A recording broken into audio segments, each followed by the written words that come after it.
तो भाई कैसे हो आप लोग। Welcome back to my channel. जैसा कि मैंने इस वाले शॉर्ट्स में आप लोगों से प्रॉमिस किया था कि I tell you all about C H S, so the time has come. आज मैं आप लोगों को सी एच एस से रिलेटेड सारी इन्फॉर्मेशन देने वाला हूँ, और अगर कुछ रह जाए तो आप कमेंट कर देना।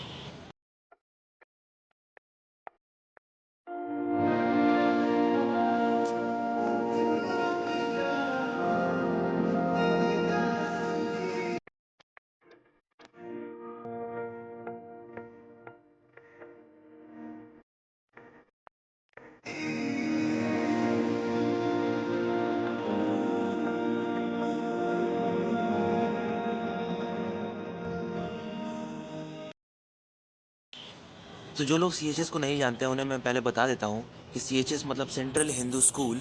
इसके दो पार्ट्स हैं, सेंट्रल हिंदू बॉयज़ स्कूल और सेंट्रल हिंदू गर्ल्स स्कूल। ये एक C B S E affiliated school है जो कि वाराणसी में है। हाँ, ये गवर्नमेंट स्कूल है और बी एच यू का पार्ट है, बनारस हिंदू यूनिवर्सिटी का पार्ट है। डॉक्टर एनी बेसन जो कि एक आयरिश फ्रीडम फाइटर थी, उन्होंने 1898 में ये स्कूल बनवाया था। और मदन मोहन मालवीय जी का भी इसमें काफ़ी कंट्रीब्यूशन था।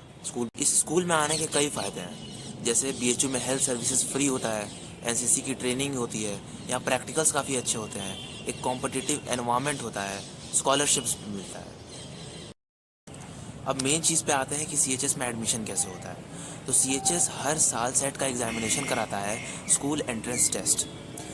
इस टेस्ट में हज़ारों की तादाद में बच्चे आते हैं एग्ज़ाम देने, और कुछ ही सेलेक्ट हो पाते हैं। मेरा इस एग्ज़ाम में 16th रैंक आया था, और सीट के बेसिस पे इसका कट ऑफ निकलता है। अगर मैथ्स ग्रुप में 88 सीट्स हैं तो उसी के अकॉर्डिंग कट ऑफ निकल जाता है, जितने बच्चे सिलेक्शन के लिए बुलाए जाते हैं काउंसलिंग में। तो 9th और 11th के बच्चों के लिए कट ऑफ निकलता है, जिसके लिए उन्हें काउंसलिंग में बुलाया जाता है। और क्लास 6 के बच्चे जो कि लॉटरी से सिलेक्टेड होते हैं, क्योंकि वो लॉटरी से सिलेक्ट हो रहे हैं, इस वजह से उनका मेरिट लिस्ट निकलता है, कट ऑफ नहीं निकलता है। और अगर आपका नाम कट ऑफ के अंदर है तो ये नेसेसरी नहीं है कि आपका एडमिशन हो जाएगा, क्योंकि जितने बच्चे रिक्वायर्ड रहते हैं उनसे थोड़े से ज़्यादा बच्चों को बुलाया जाता है, ताकि अगर वो बच्चे अगर डॉक्यूमेंट नहीं लाए हैं तो उनकी जगह दूसरे बच्चों को परमिट किया जा सके और इसके लिए कोई दूसरा दिन वेस्ट ना हो। तो अगर इस सेंस में भी अगर किसी का एडमिशन नहीं हो पाता है, अगर एक दो रैंक से कोई बच्चा बच जाता है एडमिशन से, तो उसके लिए एक दूसरा चीज़ है पेड सीट।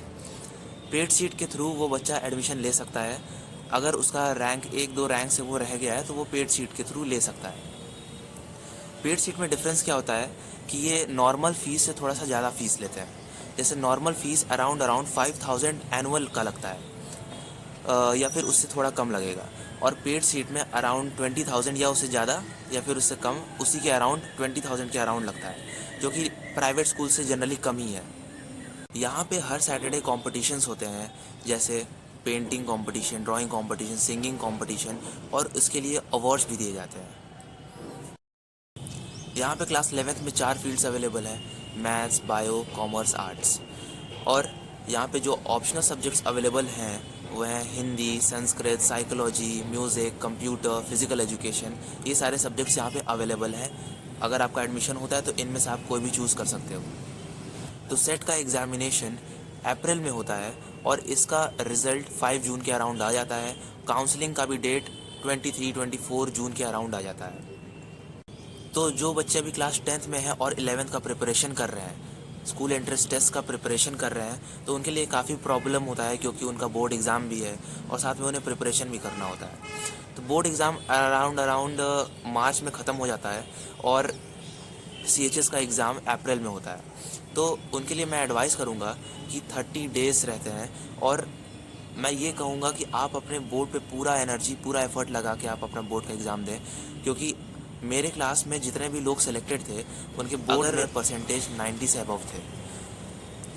तो ऐसा होता है कि मैक्सिमम क्वेश्चंस एनसीईआरटी से ही देखा जाता है, और इसका डिस्ट्रीब्यूशन कुछ इस तरीके से रहता है कि 75% आपका फिज़िक्स केमिस्ट्री मैथ या फिज़िक्स केमिस्ट्री बायो, मतलब कि आपका जो फील्ड आप जा रहे हो, जिस फील्ड में आप जा रहे हो उस फील्ड से क्वेश्चंस ज़्यादातर रहेंगे।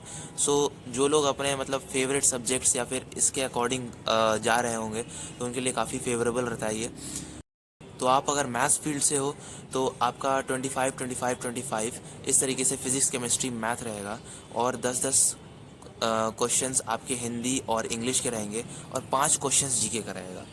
तो क्योंकि जीके का केवल 5% कंट्रीब्यूशन है, तो मैं ये एडवाइस करूँगा कि आप जीके स्किप कर दो, क्योंकि जीके कहाँ से आने वाला वो किसी को कुछ पता नहीं रहता है, उसका सिलेबस काफ़ी वाइड है। तो 5 क्वेश्चन के लिए अपना टाइम वेस्ट करना is not good I think. So आप अपने मेन सब्जेक्ट्स पे ज़्यादा ध्यान दीजिए। बोर्ड एग्ज़ाम के बाद अराउंड 30 डेज़ बचते हैं इस एग्ज़ाम के लिए। तो अगर आप अपने बोर्ड एग्ज़ाम में पूरा एफर्ट लगा के बढ़िया से एग्ज़ाम दिए हो, 90% के अबव आ जाए तब भी काफ़ी है, तब भी आप इस एग्ज़ाम को 30 दिन में आराम से निकाल लेंगे, क्योंकि इसका सिलेबस बेसिकली उसी से रहता है और मैंने भी 30 दिन पढ़ के ही इस एग्ज़ाम को निकाला है। तो एग्ज़ाम के लिए आप अरिहंत वाली बुक ले सकते हो, उससे काफ़ी क्वेश्चंस फंस जाते हैं हिंदी वगैरह के भी।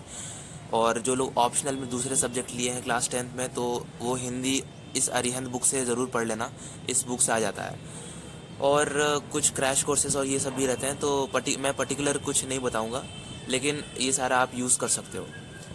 तो बस इतना ही मैं कहना चाहूँगा, और अगर कोई इन्फॉर्मेशन छूट गया है तो आप लोग कमेंट कर देना।